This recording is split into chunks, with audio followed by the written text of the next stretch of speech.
Getting your location sorted out is a vital part of the planning process. Obviously, you need to find a suitable place to film, but you also need to avoid interruptions.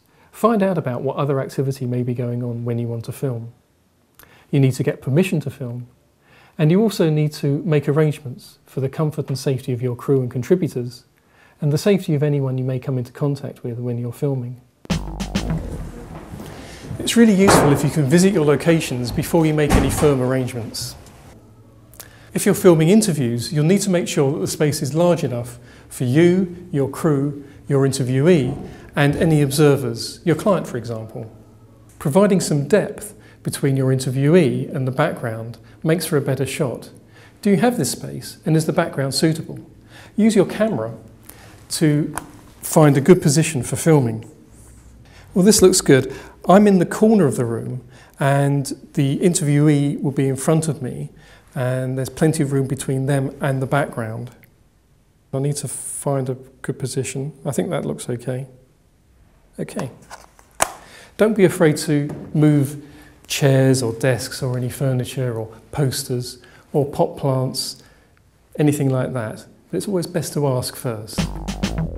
Are there enough PowerPoints? You don't want to blow any fuses, and if you're lighting your interview, you should really use an RCD, a residual current device. You'll need to check if the lighting in the room is susceptible to change.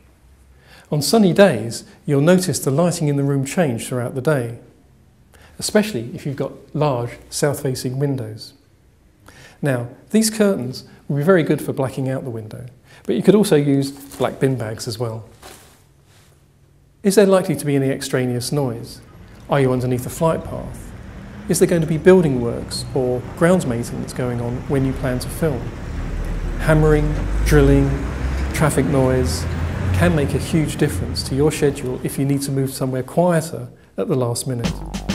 You'll also need to make sure that the space hasn't been booked by someone else. Sorry, I think I've booked this room.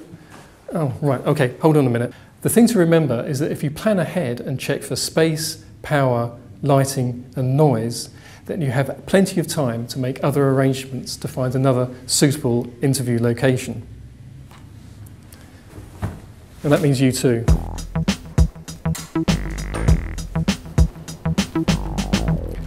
Locations include many obvious places, like the interiors and exteriors of private property, people's homes, shops and offices. But it also includes many less obvious places. Many places you might think of as public are actually privately owned. Pavements outside of shops, shopping malls, the space in front of railway stations, and even parks and gardens. Many councils provide information on location filming, and it makes sense to check before you set up and shoot. Once you've found the owner, you need to discuss with them what you want to do and get their permission in writing.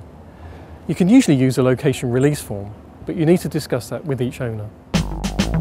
Even if you're at your normal place of work, you still need to liaise with your security and estates department. Hi there. Hello.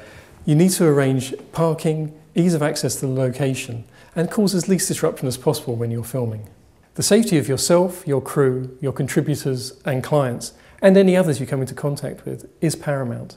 You should do all you can to minimise risk and carry out a risk assessment as part of your planning process. You need to think about the hazards. It's easy to forget what's going on around you when you're trying to get the shot you need. The risks, what could go wrong and who might be affected. You need to think about the effect your work will have on others. What special measures do you need to take? For example, it's useful to have someone on lookout while you're filming. What can be done to prevent or control risks? Have a plan ready for if something goes wrong. You should ask yourself, does the owner have adequate public liability insurance? If you're working at a remote location, can you access emergency services?